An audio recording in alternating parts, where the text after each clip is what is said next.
राधे राधे साथियों, स्वागत है आप सभी का श्रीमद् भगवद गीता के 18 अध्यायों के सफर में।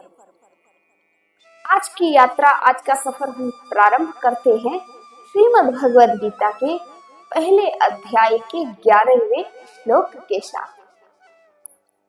अयनेषु च सर्वेषु यथा भागमवस्थितः भीष्ममेवाभिरक्षन्तु भवन्तः सर्व एव हि।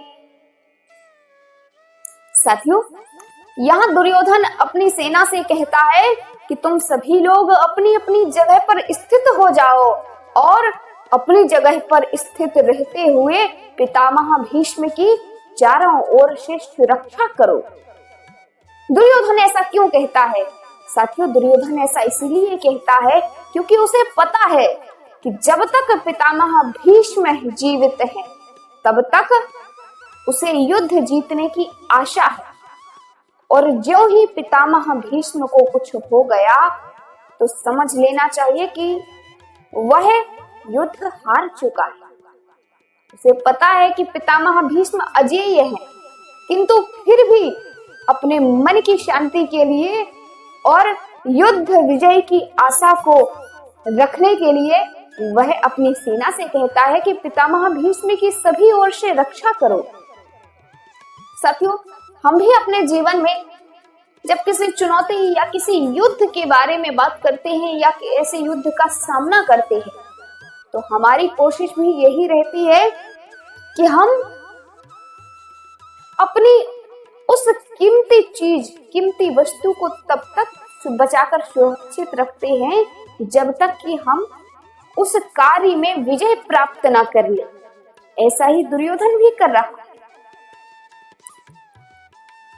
तस्य संजन्यन् हर्षं कुरु वृद्धः पितामहः सिंहनादं विनिगौच्य शंखं दद्मौ प्रतापवान्।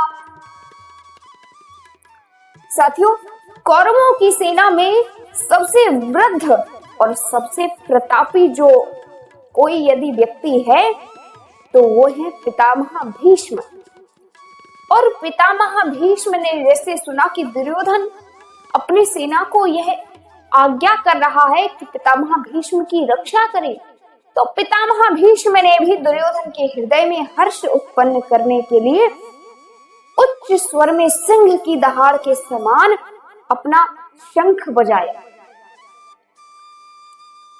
साथियों, जब भी हम किसी ग्रुप या टीम के साथ अपना कोई कार्य करते हैं, तब हमें अपने टीम में, अपने ग्रुप के लोगों में, उनके हृदय में उत्साह भरने के लिए, उन्हें मोटिवेट रखने के लिए कुछ ऐसा माहौल बनाना पड़ता है जिससे वो हर समय युद्ध के लिए, उस चुनौती से लड़ने के लिए तैयार रहे।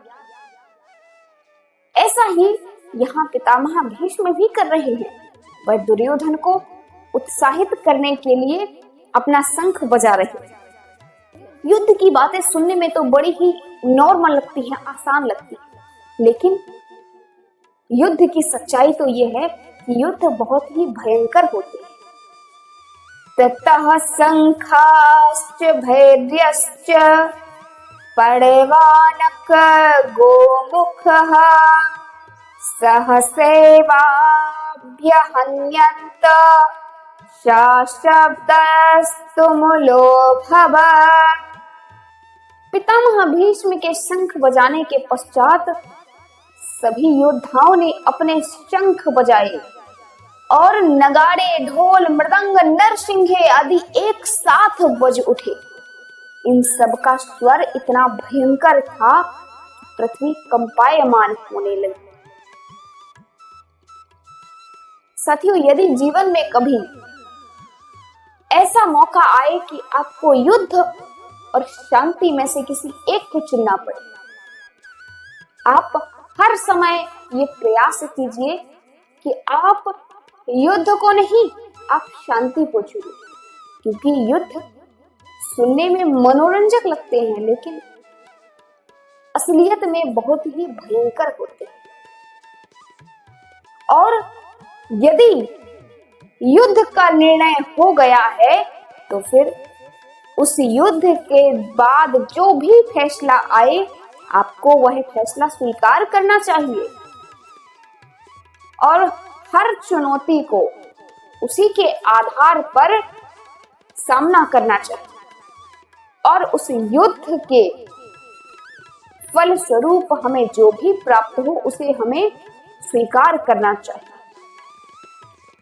ततः श्वेते हर्ययुक्ते महती स्यन्दने स्थितो माधवः पाण्डवश्चैव दिव्यो शंखो प्रदध्मतुः।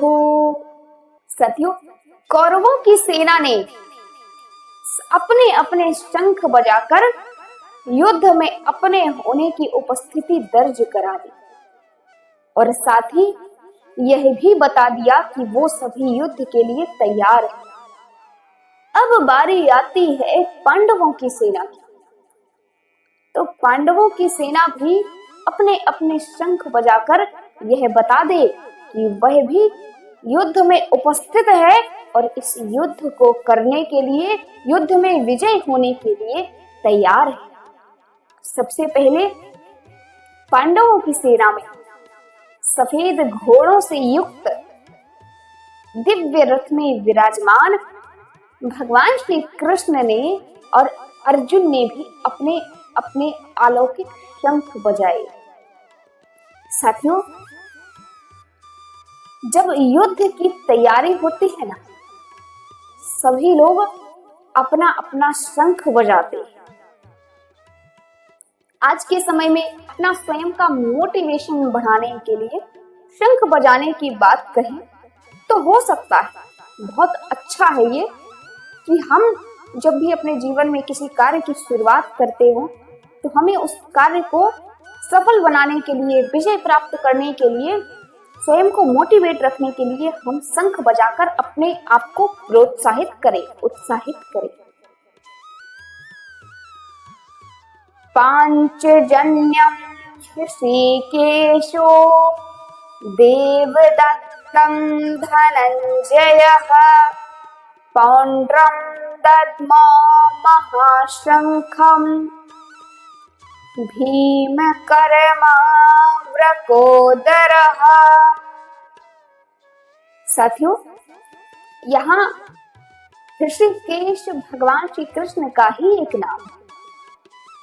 सबसे पहले श्री कृष्ण भगवान ने अपना पांचजन्य नामक शंख बजाया और अर्जुन ने अपना देवदत्त नामक शंख बजाया और भयानक कर्म वाले जो भीमसेन है, तो भीम ने अपना पौंड्रक नामक शंख बजाया।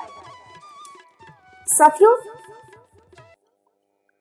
यहाँ हम अपने जीवन में किसी तरह की चुनौती में आगे बढ़ने के लिए, उस पर विजय प्राप्त करने के लिए, अपने अपने मोटिवेशन के लिए शंख बजा सकते हैं। हमेशा से ये पॉजिटिव रहा है कि आप शंखनाद करके अपने किसी भी शुभ कार्य का आरंभ करें। जब महाभारत का युद्ध आरंभ हो रहा था, उस समय सभी योद्धाओं ने, चाहे वो पक्ष के हों या विपक्ष के हों, सभी ने अपनी अपनी विजय यात्रा प्रारंभ करने के लिए शंखनाद किया है। अनंत विजयम राजा कुंती पुत्रो युधिष्ठिरः नकुलः सहदेवश्च सुघोषमणिपुष्पकौ।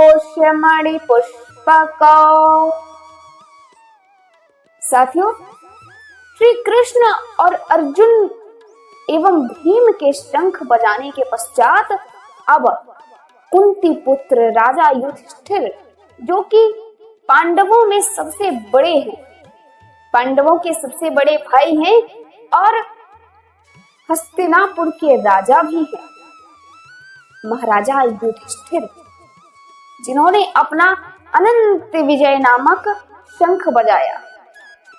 इनके पश्चात नकुल और सहदेव ने भी अपना सुघोष और मणिपुष्पक नाम का शंख बजाया।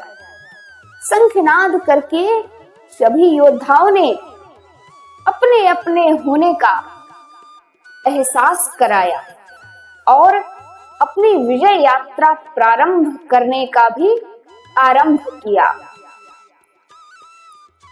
काश्यश्च परमेश्वासः शिखण्डी च महारथः दृष्टद्युम्नो विराटश्च सात्यकीश्च पराजितः द्रुपदो द्रौपदेयाश्च सर्वशः पृथ्वीपते सौभद्रश्च महाबाहु शंखान् दद्मः पृथक् पृथक्।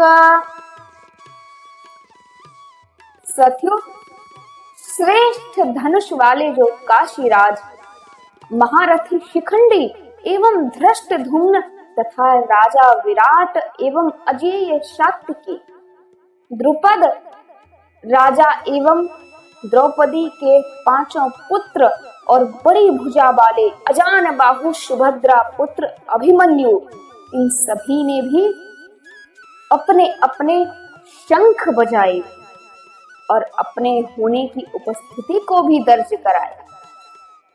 साथियों, महाभारत का युद्ध ऐसा था जिसमें हर बड़े से बड़े योद्धा ने भाग लिया, और भाग ले भी क्यों ना, ऐसे विरले मौके को कोई भला कैसे छोड़ सकता था कि पूरे राष्ट्र, पूरे देश विदेश से राजा आए थे अपना अपना सहयोग देने के लिए। इसीलिए तो इस युद्ध को युद्ध नहीं, महायुद्ध कहा गया, महाभारत का युद्ध। साथियों, हमारी आज की यात्रा यहीं पर विराम होती है। आप सभी ने बहुत प्रेम और स्नेह दिया, ऐसे ही हमारे साथ अपना प्रेम, स्नेह और सहयोग बनाए रखिए। साथियों, ऐसे ही हमसे जुड़े रहिए और अपने जीवन को एक नई दिशा प्रदान कीजिए, एक नया मार्गदर्शन दीजिए, जो कि भगवान श्री कृष्ण के द्वारा बताया हुआ है।